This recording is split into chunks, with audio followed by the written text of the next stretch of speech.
Hello and welcome back. I am really glad you're here. This week's episode, I have to say, it's still a little bit random and scrambled in my brain. I don't ever type out or script these episodes. I usually just make some notes on a post-it. Sometimes I'll kind of put things in an order that I think makes sense. But usually I just have a general idea in my brain and then I turn on the camera and I just start talking about it. And usually things come together pretty cohesively. For this topic, I have so many bullet points. I'm not sure if I will mention them all. I'm not sure if they actually all even sync together, but I'm going to go ahead and jump in and we'll see what happens. This episode is I guess I'll say it's been inspired by something that's been going on in my personal life for the last 6 months or so that I didn't realize the full extent of it until recently. I have had a Facebook account for several years, but I never posted onto my personal page until last March. So sometimes people would tag me in things, so things like that would show up on my page, but I never posted things about my life until a year ago. And the reason I started posting a year ago is because I went on this really amazing adventure to the other side of the world. And I had people telling me, you need to post about that. You need to, I also went by myself. So I think some of it was people's concern about my safety. But people were really encouraging me to post about it and to share about my trip. And so I did. I started posting every day about the things that I was doing and the places I was going, and I would put all my pictures in it. And now I've been posting on my personal page pretty consistently. And now that it's been a little over a year, I'm starting to get my memories on Facebook, which is really amazing because I'm getting the memories from this trip, which was the best month of my life so far. So it's really fun to be able to see what I was doing and where I was a year ago. And I know that as this next year progresses, I'll just keep seeing more of my memories from the last year of my life. And that's pretty awesome. Because I know what memories are coming up on Facebook and I know the timeline of my trip, I know that the day after I'm recording this will be the memory of the last major triathlon I ever did. At the time, I had no idea it would be the last major triathlon I ever competed in. I did not know that at the time. Um, I didn't fully accept that until about 3 months ago. I've talked on this podcast probably quite a bit about triathlon because for 10 years, triathlon has been my primary hobby. 10 years. That's a really long time. It's longer than some of your kids have been around. It's longer than I've been at Starfish Social Club. And triathlon has been a really meaningful, important part of my life for numerous reasons. Most of the people I'm connected to on Facebook are from the triathlon community, including people all over the world, because I've done races in other countries. That's actually what I was doing in New Zealand and Australia a year ago, is I was racing in both of those countries. I've met people from other countries who race. When I was in Puerto Rico, I met somebody from Switzerland who's a triathlete. I have triathlete friends in Canada, New Zealand, Australia, just different places that I've gone and met different people from all over. So triathlon has been such a big part of my life for so long. It's been, like I mentioned, it's been around longer than I've been at Starfish Social Club. It has been around longer than I was married for. I was married when I started doing triathlons, and I'm not anymore. It's, it had my dog who's no longer here. So 10 years is just such a long time to be doing something. About 6 months ago, I went through quite a few major changes in my life. About 6 months ago, I intentionally moved out of Texas. So, if you're not that familiar with Starfish Social Club, we were always an in person business in San Antonio, Texas, started in 2016. And last year, I just felt like I didn't want to live there anymore. I wanted to be able to be other places and do other things. So about 6 months ago, I moved out of Texas for the first time. I've lived in Texas since I was 2. So it was my first time living out of Texas as somebody who was capable of making that decision, which also meant that I transitioned Starfish Social Club into an online program, which was like starting completely over. I did have a lot of students from San Antonio that stayed with me and transitioned to Zoom with me. I'm very grateful for that. And in the last 6 months, I've been getting kids from all over the US now. We have kids from Boston, New Jersey, Florida, California, Ohio, Pennsylvania. So we've gotten kids from lots more states now that we're online. And I've been able to work on one-on-one with kids, even in other countries. I've worked one-on-one with a kiddo from the UK. But it's been like completely starting over. During that time, I also realized that I was no longer going to race in triathlons. And it was a long, kind of drawn out decision process. About 6 months ago, I started, trying to start training again to do maybe another race, and realized there's something really wrong with one of my shoulders, and I am incapable of swimming. It's incredibly painful. It's just not happening. And, I have not gone to get it looked at. I don't know what's wrong with it. I just know I am incapable of swimming. And that's the first part of triathlon, is swimming. I do still cycle. It's my favorite thing to do. I actually just came back from a 4-day cycling adventure in Moab, Utah, which was really amazing. It was a great time. It was a great adventure. It was really challenging. And then along the way, I guess after the swimming fell off, which made me realize I can't really do triathlons anymore. Around the same time, I recognized that I don't really love running anymore. I just don't really enjoy it anymore. My body doesn't always feel good. I get stomach issues sometimes when I run that I don't get any other time. I just started to realize that I just don't love running anymore. So, probably in December, I just made a post on Facebook and announced that I'm no longer doing triathlons. And it was hard for me to come to that decision because I've done it for 10 years. And so much of my time, my energy, my money goes to triathlons.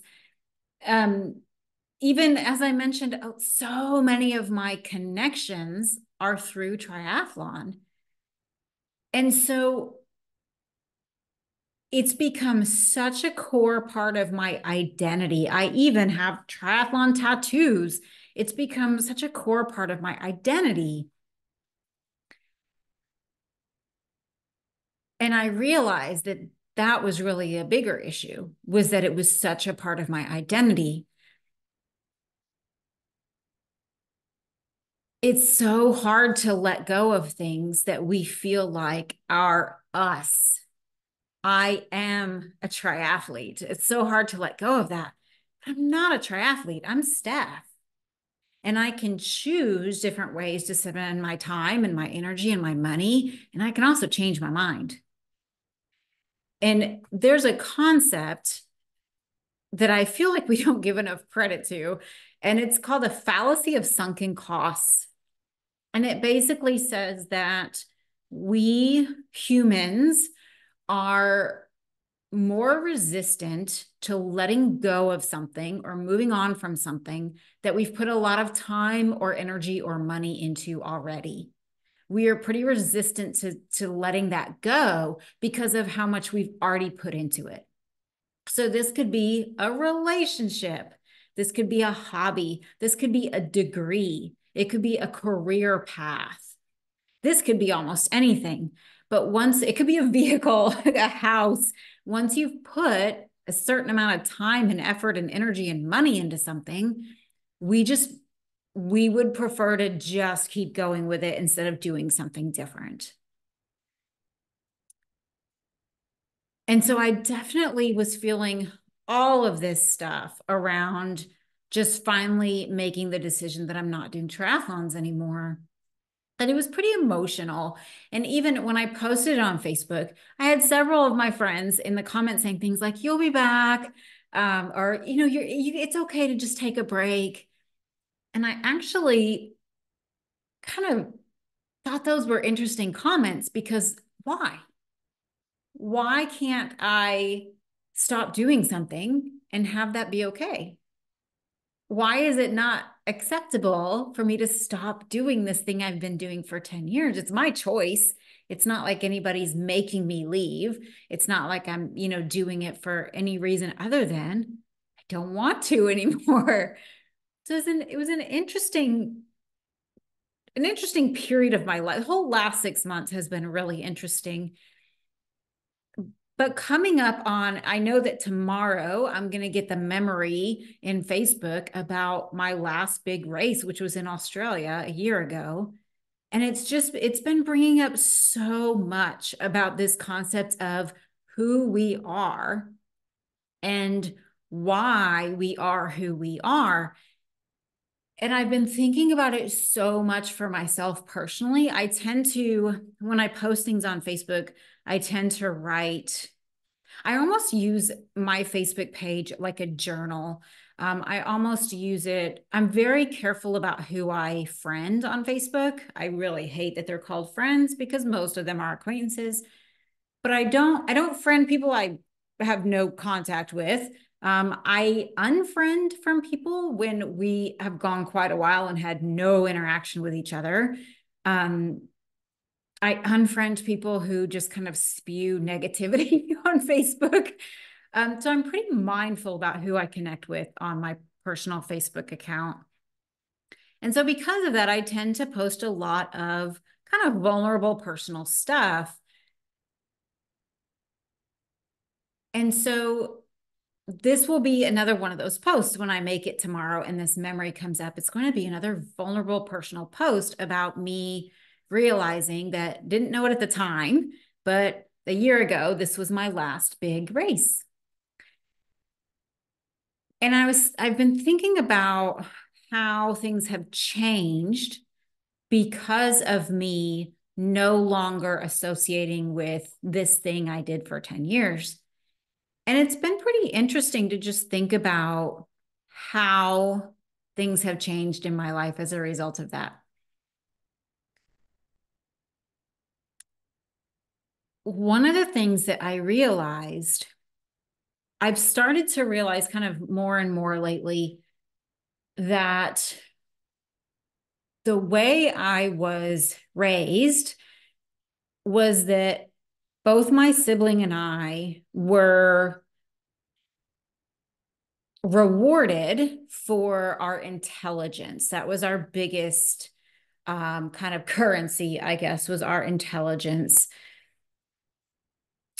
And so we would get paid for good grades. It was expected that we always had all A's. It was always known that we were going to college. I don't remember about my brother, but I got an academic scholarship to college. It was just this is the way that it is in this family. You will get good grades. You will be at the top of your class. You will go to college. And I did an episode about how the way we praise our kids can actually really be damaging. And I talked about this a little bit more in depth in that episode, but it just has made me realize that my entire life, I have felt like my value as a person comes from accomplishment and achievement. That's what makes me a valuable person. That's what gives my life purpose and worth and value. So I have 3 degrees. I have a bachelor's degree and 2 master's degrees. I run 2 businesses. I done triathlon for 10 years, including a full Ironman, which is kind of like the highest level that you can quote unquote achieve in triathlon. I just, I feel like I've done these things in my life. I'm so driven by the concepts of achievement and accomplishment. Even now, one of the things I've transitioned to is I've started traveling, which is something I've never really done before. And I noticed that when I started thinking about where I wanted to go, I would have thoughts like, oh, I can visit all 50 states. Why? Why do I need to do that? What is the point of that? It's just more of that achievement, accomplishment stuff. And I've noticed that, something else, I don't remember specifically what it was, but something else similar came up around travel the other day that, oh, I could do this and check it all off. No, I don't have to check anything off.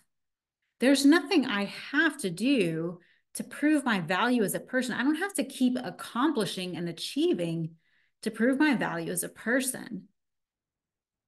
And so that's something I'm really working on personally, is just being more relaxed and being more okay with who I am, regardless of what I'm accomplishing or achieving. And unfortunately, that's been really difficult.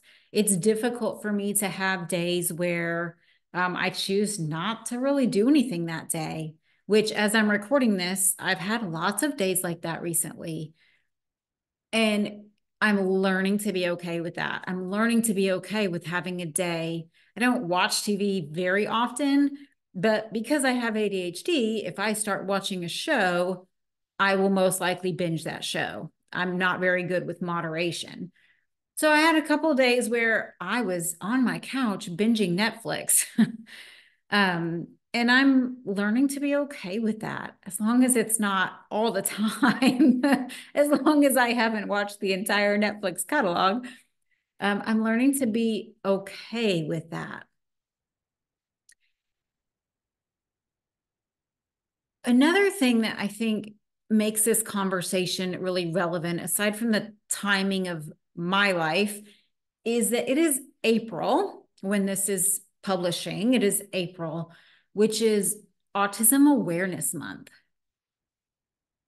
which I don't actually ever really talk about. I did an episode about it, I think it was 2 years ago in April. I did an episode about why I really dislike the concept of awareness for anything. Basically, short version is that awareness is like tolerance. Like, I'm aware that you are autistic and I tolerate that. So I'm not a big fan of awareness. I prefer acceptance. I prefer appreciation. Um, Also, awareness tends to only be relevant to people who are already in that community.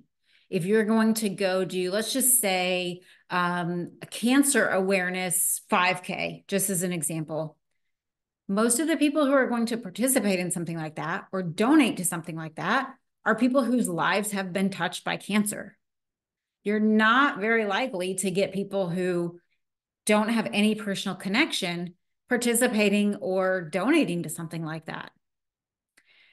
I saw a post recently of someone whose child has a rare genetic condition, and she was talking about an event that's happening to raise awareness for her son, not her son specifically, but the condition that he has. And I realized that nobody liked or commented or anything because it's not personal to them. It doesn't mean anything to them. And so awareness tends to primarily be distributed amongst people who are already aware. It doesn't tend to reach new people very often. So those are kind of the two things coming together right now, is me recognizing how much my identity has shifted in the last 6 months, and this concept of awareness and acceptance. It also really made me do a lot of thinking about if we want to build awareness and acceptance of things like autism, and even on a broader scale, neurodivergence, if we want to be broader about it, if we really want to, if we want other people to be more aware and accepting of our kids, I think it's also incredibly important that we help our kids be more aware and accepting of other people.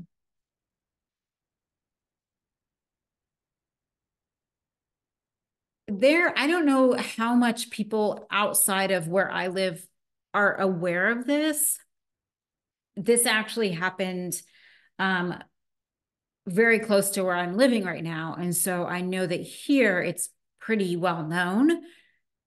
But less than a month ago, there was a middle school student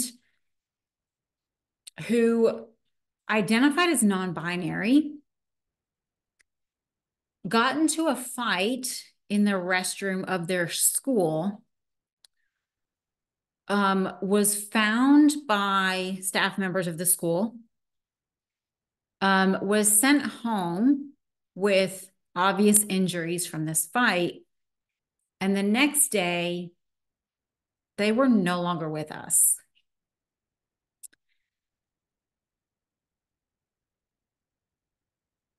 Police have determined that it was not a result of injuries from the fight, because the initial thought was that these other kids should have legal consequences for this situation. But the police found that the student did not pass away as a result of injuries from the fight. They found that the student actually passed away as a result of their own actions later that night.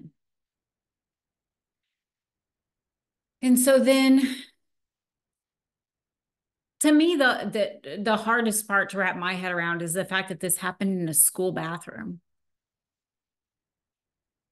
And the fact that there are kids out there, this is middle school, there are kids who have such a problem with the way that other people live their lives and the decisions that other people make, that they would treat another kid like that. That's the part that's been really hard for me to come to terms with. They would physically assault another child because of the decisions this child is making that have nothing to do with them. And in the program at Starfish, we have kids who identify as non-binary. And it's even come up a couple times because we're on Zoom. And so sometimes they will add their pronouns to their name. And not all the kids understand what that means. And so we've had a couple conversations about that, because I at least want to make sure that everybody understands what that means.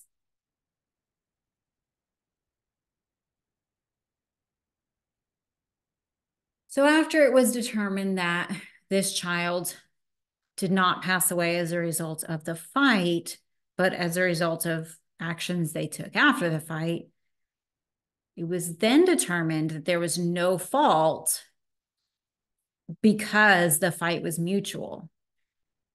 That just came out a couple days ago, that they determined no one was at fault because the fight was mutual, which again is hard for me to agree with when you have somebody who is actively being targeted, harassed, and picked on because of the life choices they're making. It's hard for me to believe that that's a mutual altercation when you have one person from a marginalized group being targeted. But those are the decisions that have been made. Those are the conclusions that have been reached. And so that has really led me to just spend a lot of time, again, contemplating this concept of our identity.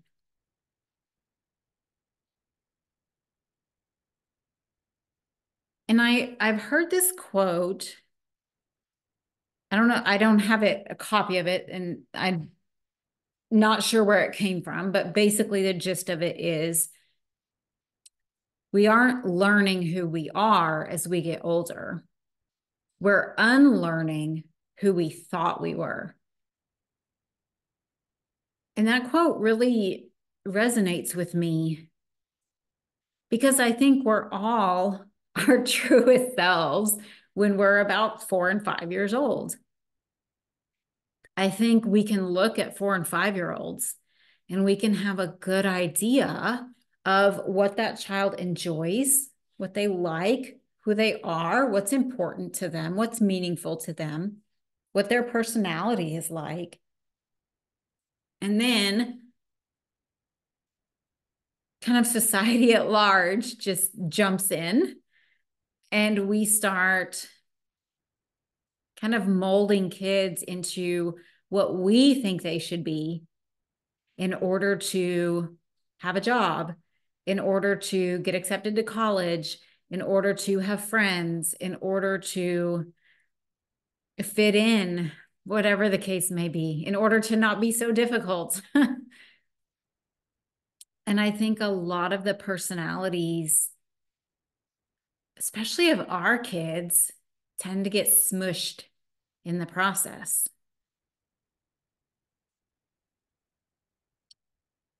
And so part of my goal with this episode is to see if we can do a little digging and really figure out who is our child. Who are they? And are there places in our child's life where they have started to become somebody that really isn't them for various reasons? And if so, how can we help with that?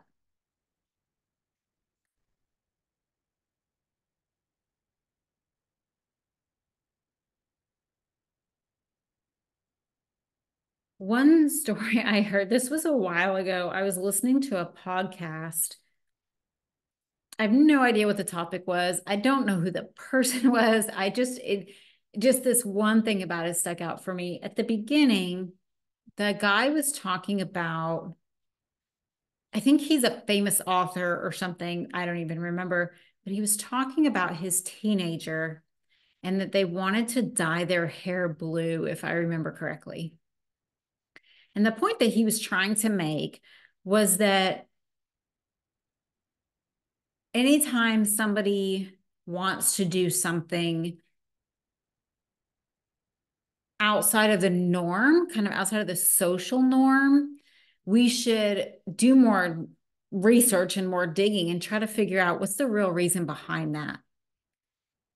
And so his story and his point was that he talked to his daughter about it and discovered that several of the other girls her age were dyeing their hair different colors.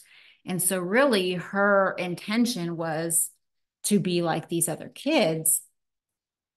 And so once he figured that out, they were able to have conversations around her need and her desire to be like the other kids.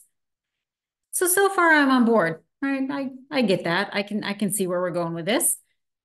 But then he ends this portion of the interview by saying that, he and his daughter came to an agreement that she didn't need to dye her hair blue in order to get what she was looking for. And then he says, which is good because I never would have let her do it in the first place. And that's when I was out. Because I don't understand the need for control over something like that. I don't get it. I don't, it doesn't hurt a teenager in any way to do something like dye their hair blue. I have had my hair dyed blue, and it doesn't even last very long. But it's not damaging or hurting anything.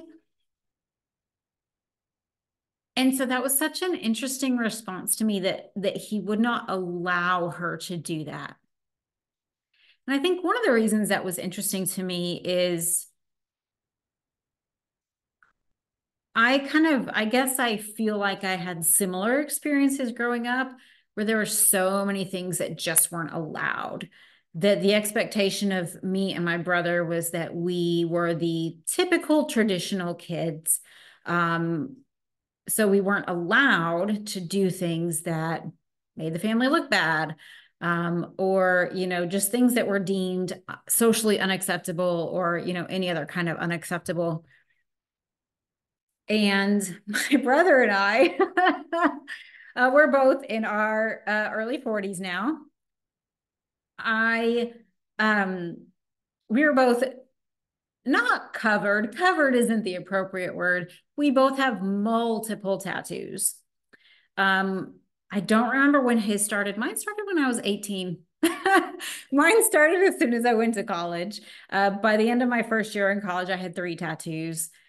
By the end of my second year in college, I had 3 tattoos, along with my belly button, my tongue, my nose, and both my eyebrows pierced. By the time I finished my second year in college, which was pretty humorous because I was in college on an academic scholarship. I was on the dean's list in college, and yet I would get followed around. I remember I went to the mall in my small college town, and I was in a Christmas store, and the security guard was following me around. But I don't, I don't have tattoos and piercings, um, because I'm rebellious. I don't have them as a way to get back at my parents for being so strict. It has nothing to do with anybody except me. I don't even have them because other people have them. Actually, to me, tattoos are a sign of individuality. I had somebody copy one of my tattoos one time, and I was like pretty offended by that. She literally saw my feet, and she saw it and took a picture of it, and then came in a week later. We worked together and showed me that she had gotten the exact same tattoo on her feet. And I was actually quite offended by that because I see tattoos as a way to be an individual, that they are about you and what's important to you and what's meaningful to you.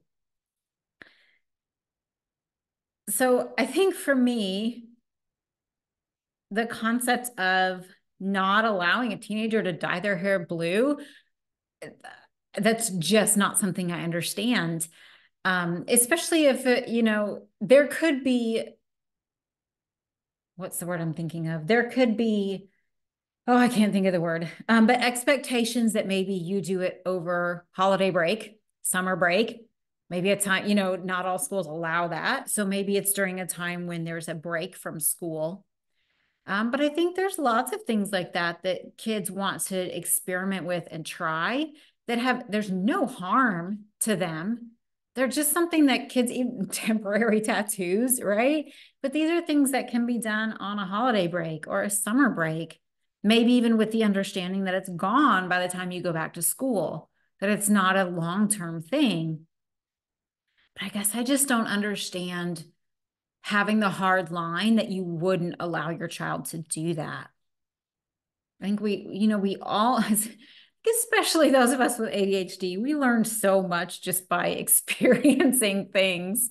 There could be something that 10 people have told us not to do, and we will only learn that when we go do it ourselves.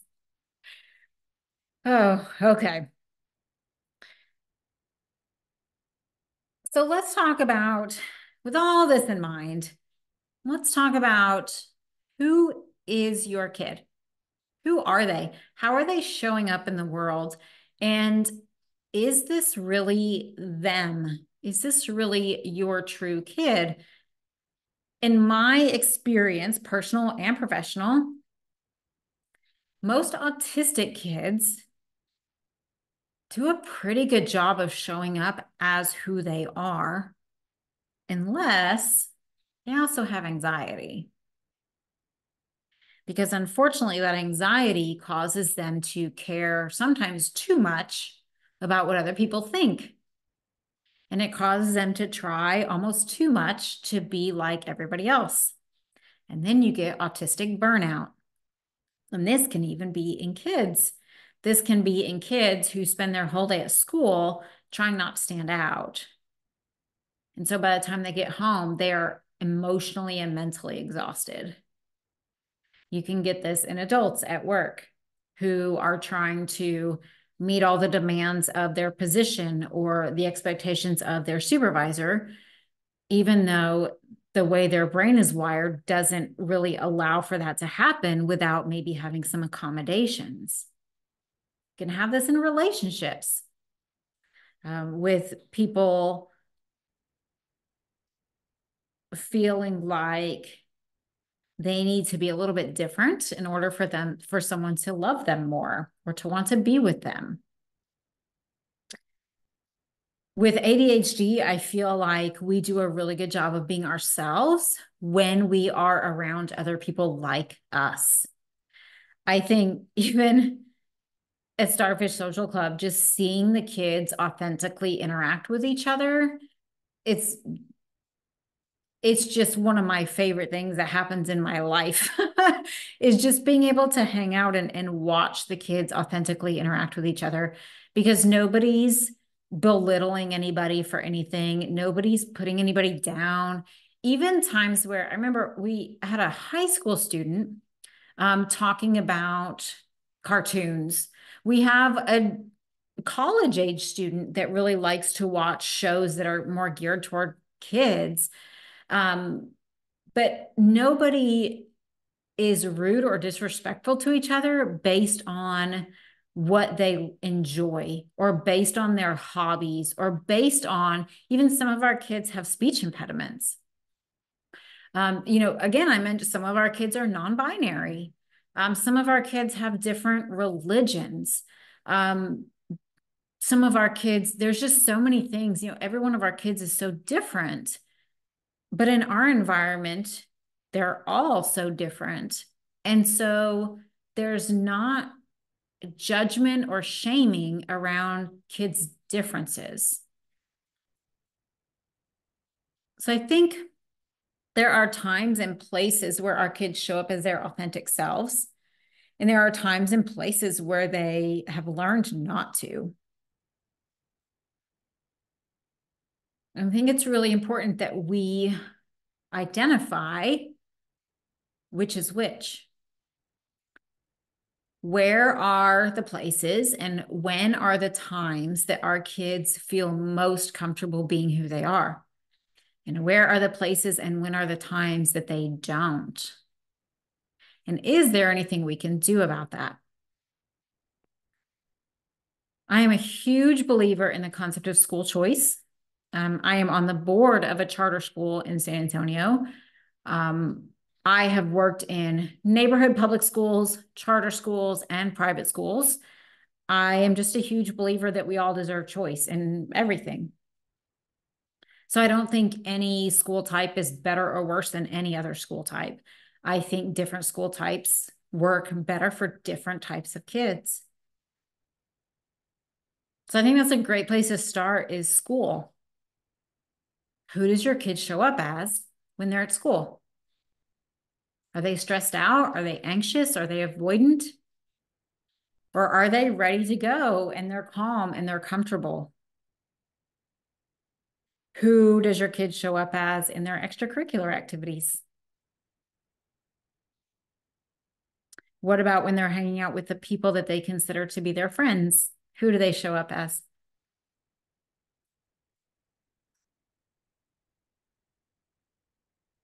Speaking of friends,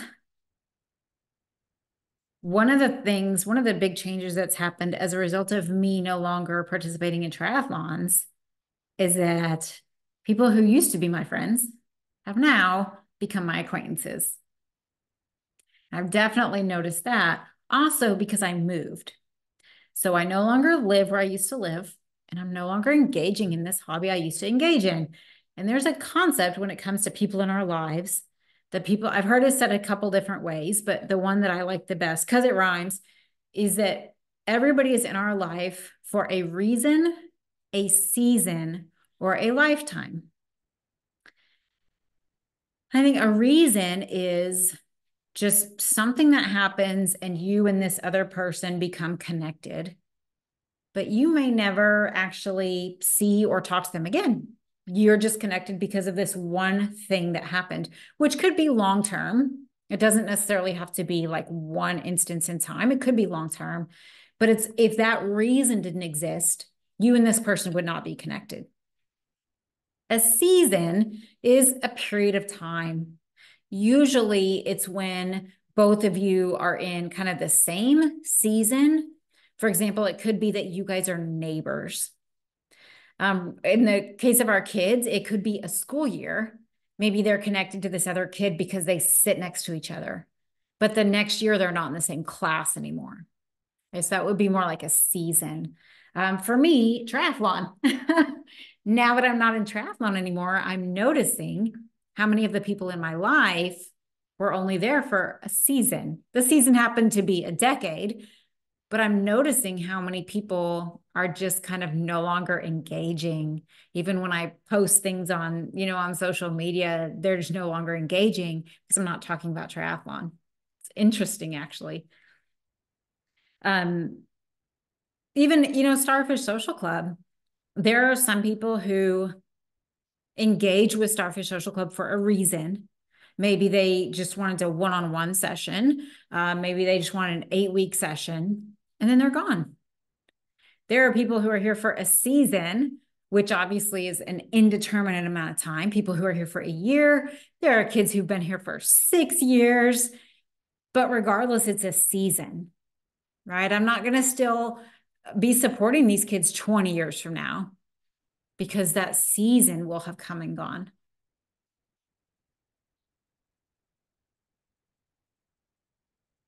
One of the things that I think is important to recognize about this is sometimes our kiddos will make decisions based around people who are in their life for a reason or a season. A great example of this in our last module that we just finished, when we were talking about conversations. And one of the things I teach the kids is that if they're joining a conversation that's already happening, like school cafeteria is a great example, passing periods is a great example, the lounge at work is a great example. If you're joining a conversation that's already happening, what most people tend to do is join conversations based on who is in those conversations. Who are the people having that conversation? What I teach the kids to do is join the conversation based on the topic of the conversation, as opposed to who's in the conversation. But most people tend to gravitate towards certain other people. From a conversational perspective, this may mean that we end up in a conversation that we don't care at all about just because of the people that are in it, when there's another conversation happening a table away that would actually be an amazing conversation for us to be a part of. So sometimes we can limit our opportunities because we follow people instead of occurrences, events, opportunities, options. And of course, when our kids are teenagers, people are the basis of their life. Their social interactions are the most important thing. But sometimes our kids make choices based on other kids who are in their life for a reason or a season. And sometimes we enable that as well. Sometimes we keep setting up hangouts or play dates with this kid who was our neighbor 5 years ago. They're not our neighbor anymore. And I don't even know if my kid really even likes hanging out with them. But we, as the adult, may still be clinging on to that. They were in our life for a season, and we keep trying to hold on to that instead of recognizing that maybe the kids don't even care that much about spending time together. There are other kids that your kid may be much more interested in spending time with.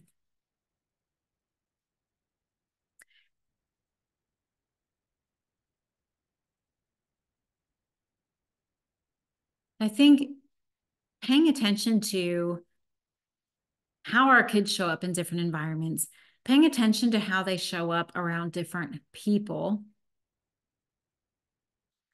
Another suggestion I have is to expose our kids to a lot of different experiences and opportunities.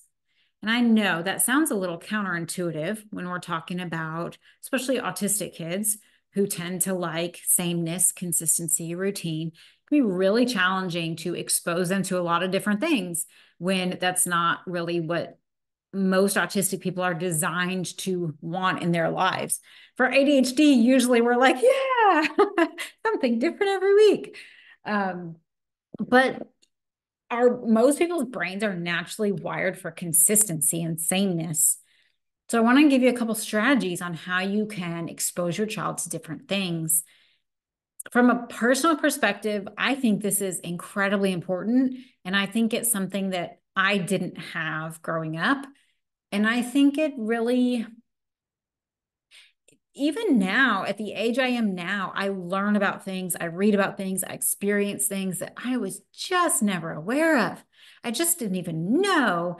And I've gotten past the point where I feel sorry for myself and I can't believe I've lived this long without knowing these things or having these things or doing these things. I've gotten past that point, and I'm now at the point where I think I have the rest of my life to know these things and have these things and do these things. But I think just being able to, I'll give you guys some examples. Even in the last year of my life, when I went on this trip last year to New Zealand and Australia, it's the first time in my life that I've left North America. First time in my life. I am in my 40s. This year, I get in November, for the first time in my life, I took a surfing lesson. Might not seem like that big of a deal, but y'all, I grew up on the beach. Grew up on the beach for the first 18 years of my life. Well, from 2 to 18, I lived in a town on the beach. But in November, it's the first time I ever took a surfing lesson. In December was the first time I ever took an ice skating lesson, which makes a little more sense since I grew up in Texas. But there are ice skating places in Texas. They're just not outside, right? They're all artificial and in a mall somewhere. But the first time in my life I'd ever done an ice skating lesson. I did, my first scuba diving lesson also in November. I've done snorkeling. It's my first scuba diving lesson. I just started hiking in October. I didn't even what is that, walking around in the woods? Just started hiking in October. There's just all these things that I've just never been exposed to, never experienced, never done. And I think it's easy for our kiddos to get kind of stuck in that as well if they are resistant to doing things that are different or things that are new. So here's some suggestions that I have. One suggestion is, depending on kind of the adventurous level of your kid and your family, once a month or once a week, doing something that's new or different. Once a week or once a month. It could be going somewhere you've never been before. It could even be something like eating dinner somewhere you guys have never eaten before. It could be trying an activity that you've never done before. It could be volunteering. You know, there's so many different ways to volunteer that maybe once a month you do a different volunteer activity. You can look on Groupon is a great place to look. Just what are some classes that are happening? I know when I look on Groupon, there's things like stained glass making classes, chocolate making classes, fencing classes. There's just so many different things. If you're looking at just activities, what's a 2-hour activity we can do this month? There's things like axe throwing, escape rooms, right? There's just so many different things. I think the more often we do anything, the more comfortable it becomes. So I would go for once a week instead of once a month, because once a month is like, we might be dreading this for 30 days until it happens again. But once a week starts to just become routine. I actually, since I no longer live in Texas, the biggest thing I miss is Mexican food, like good Mexican food. And so I'm on a mission where I live now. I'm a Google reviewer. And so I go around and I'm looking for good Mexican food. And I'm like, I think I've gone to maybe 8 places and only 2 of them have been decent. But people where I live just don't know that it's not decent. um, and so I even before I recorded this, I was literally driving to an appointment and saw a Mexican restaurant I've never heard of before. And so I just stopped and ate there. So I do that very often just with eating. I've no problem just going somewhere new. Now that I'm traveling a lot, I'm going places I've never gone before because that's kind of the point to me is to go somewhere I've never gone before. And some of them are not that far away. My kitty and I just came back from a trip to Arizona and Utah. Never been to Utah. It is not that far from me. There's not really a reason I've never been there. Say Arkansas. Over the holidays, my kitty and I took a road trip to Arkansas. It's not that far from me. There's not a reason I've never been there. So just making it a routine and part of your family structure that you do new things. And again, it can be whatever your family likes. It can be going to a different park every Saturday. You know, it can be doing a day trip once a month, whatever your family likes. Even at Starfish Social Club, when we were in person, we would do outings once a month. But the expectation was that we had to go somewhere different every other time because the kids kept wanting to go to the same places. So we got pretty stuck on trampoline parks, but we went to like 6 different trampoline parks because I didn't want to just keep going to the same one. So we got kind of stuck on trampoline parks, but at least we were going to different ones. At least it wasn't the same one every time.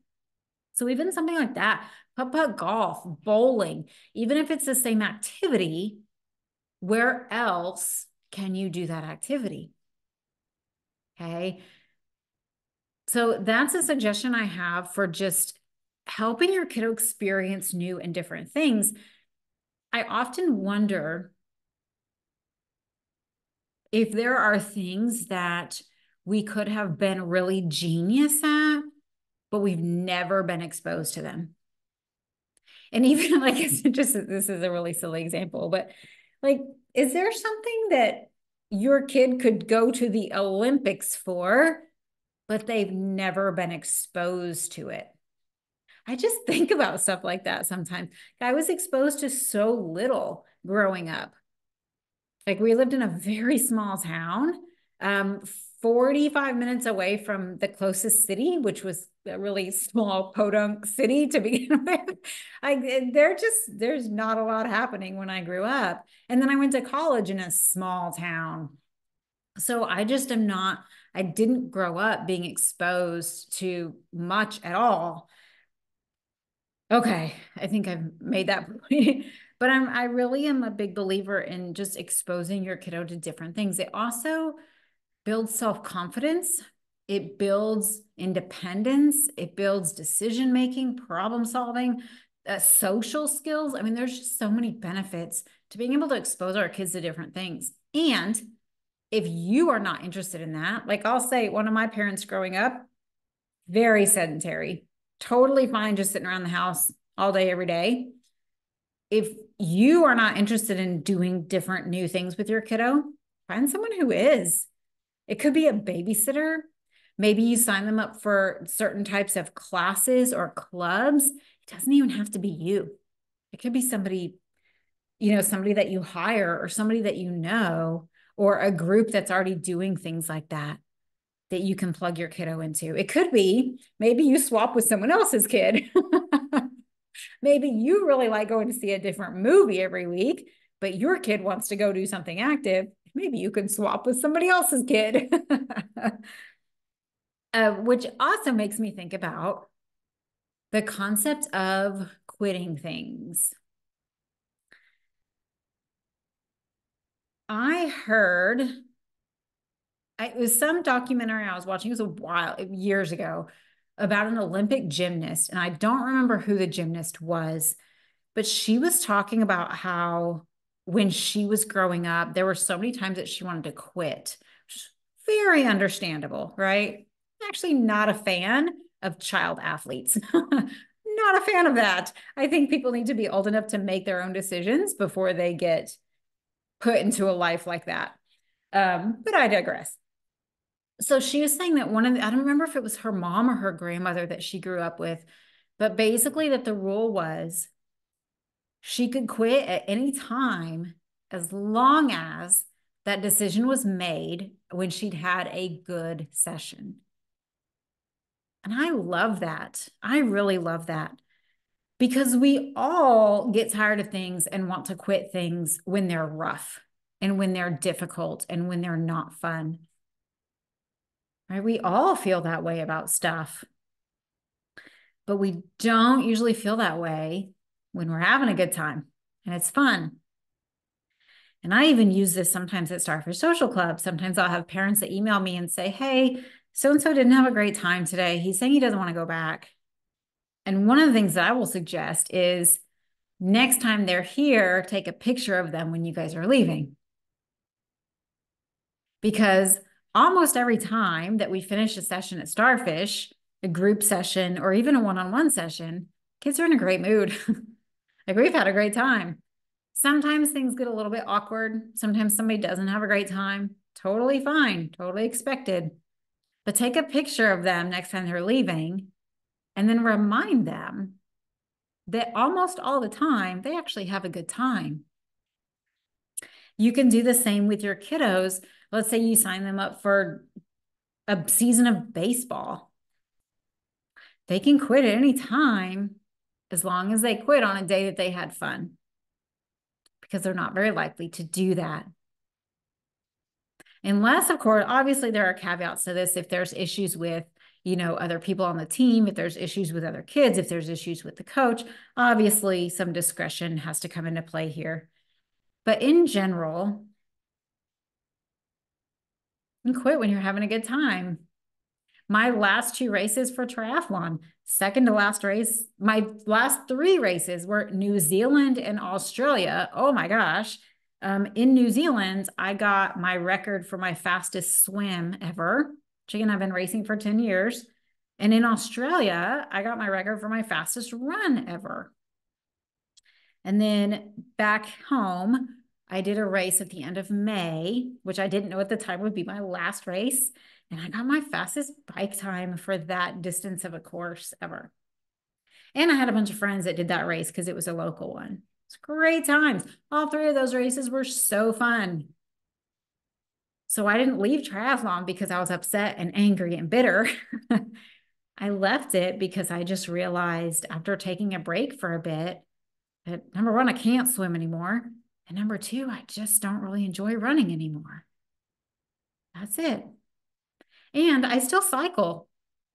So it's not like I've completely abandoned it and I, have bad feelings about it. I still cycle. My bike is, aside from my cat, my bike is probably the most important possession that I have.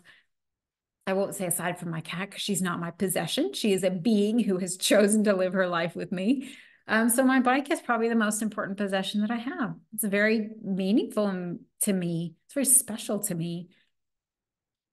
So allowing our kids to let things go, but having it be on good terms, not when they're angry and frustrated and annoyed. But if they have a good practice or a good session or a good time with this other kid, but they still don't really think it's something they want to do again, that's when I think it's really valid and really legitimate. Okay, let me check my bullet points and see if there is anything else that I want to talk about today. Oh, the only other thing that I don't think I touched on is, okay, just really paying attention to what makes your kid happy, especially the younger they are, because that's when I think you get a really genuine read on that. What makes your kid happy? And an interesting side note about this, when I was 6, maybe, I was on a soccer team in my town. And the story goes that I didn't play much time. I didn't spend much time playing soccer. I spent a lot of time climbing the trees. And what's interesting about that is that I haven't, aside from triathlon, I haven't been much of an outdoor person as an adult. I don't really enjoy camping. Like I just haven't been much of an outdoor person. And even triathlon, it's all got a purpose, right? You're swimming in a lake or a river. You're riding your bike somewhere. There's a purpose to it all. But now that I'm not doing triathlon anymore, I love to be outside. That's actually how I spend most of my time when I'm traveling is I go to places where I can just be outside. I go to national parks. I go to just tourist places that are outside. I don't not so interested in museums and things like that unless the weather's bad. If the weather's good, I just want to be outside. And so when I think about that, I think I was showing that when I was a kid, that I just wanted to run and play outside. But then I've spent most of my life not running and playing outside. I think triathlon was almost like a socially acceptable way for me to run and play outside. So, what are the things that you notice make your kid happy? What are the things that we can promote more of? Are they really happy when they're building? Are they really happy when they're drawing? Are they really happy when they're running around outside? Are they really happy when they're creating something? Are they really happy when they're taking care of your pets or someone else's pets? Are they really happy when they're learning something new? Are they really happy when they're figuring something out? What is it that makes your kid really happy? And how can we create more of that for them? I do have one more point I want to make. Just kind of random tie in back to when I was talking about acceptance and appreciation and all that kind of stuff, and how I believe that it's important for us to teach our kids to be accepting and aware of everybody, regardless of what they believe or how they live their lives.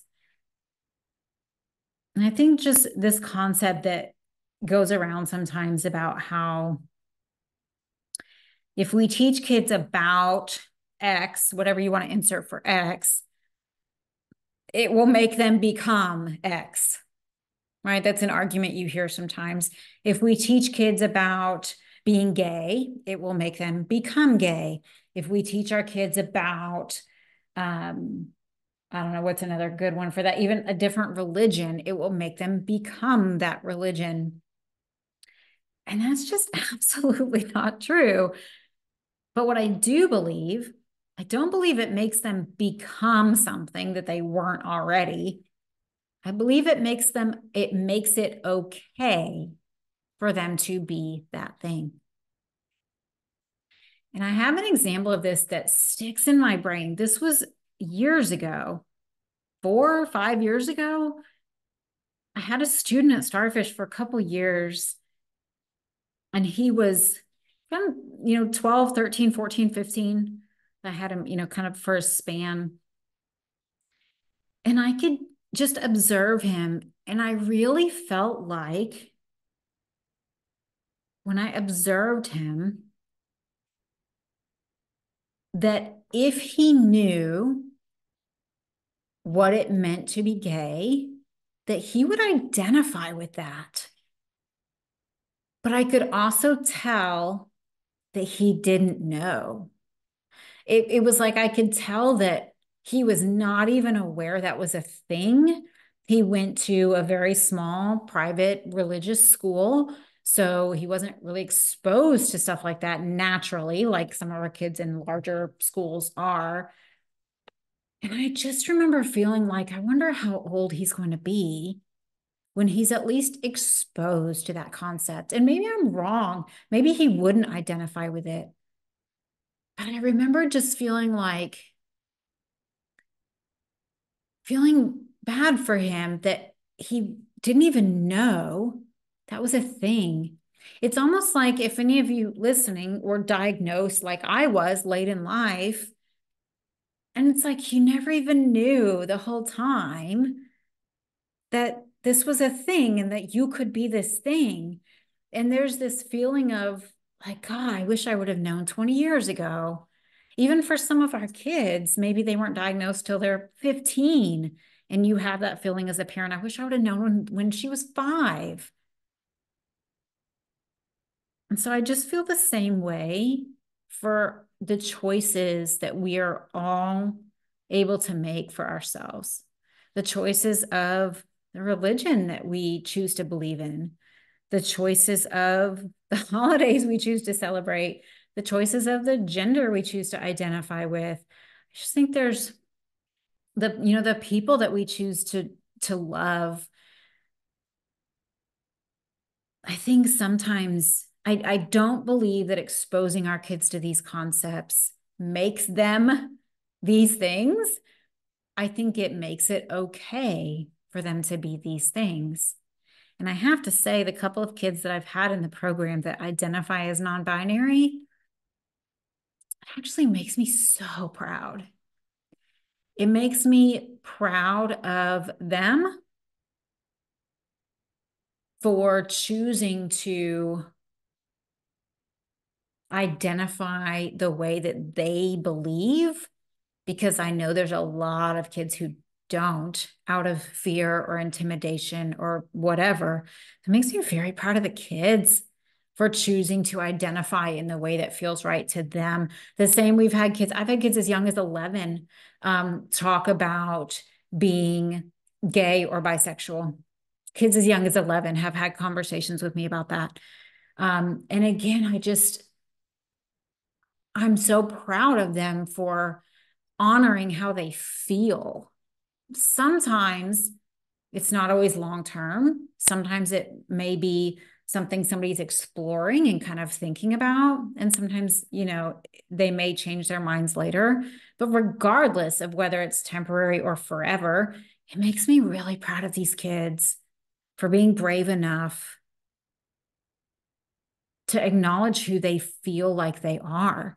And makes me really proud of their parents for being open to that, for being accepting of their kids. And it's a different paradigm. Even me with, one of our kids, both of the kids that I've had in the program that identify as non-binary have chosen to go by a different name. And so sometimes it's even hard for me to just remember that they prefer to be called this, or to remember what their preferred pronouns are. And it's not any maliciousness on my part. It's simply just, I'm in my 40s. We get pretty habituated to people being one gender or the other the older we are.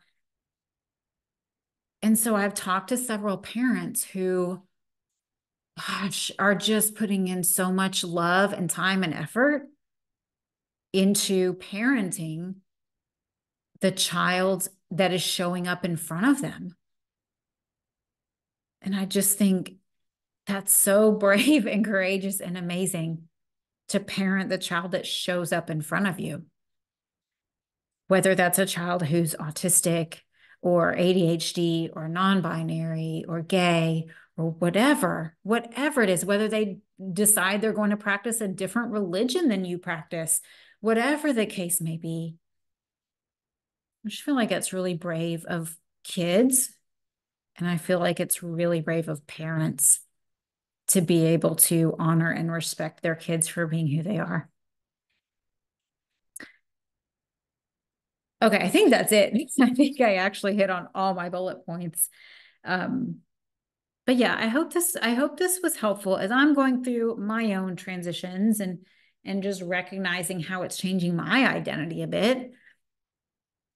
It's also helping me realize that I created that identity, that it's not, it's not a part of me. It's this thing I created, and I can also create a different one. And so I think the same for our kids, that we all come into this world the way that we are, but sometimes along the way, things get created for us. That also means that we can uncreate them. Okay. Thank you for being here. I'm really glad that you're here, and I'll see you again next week.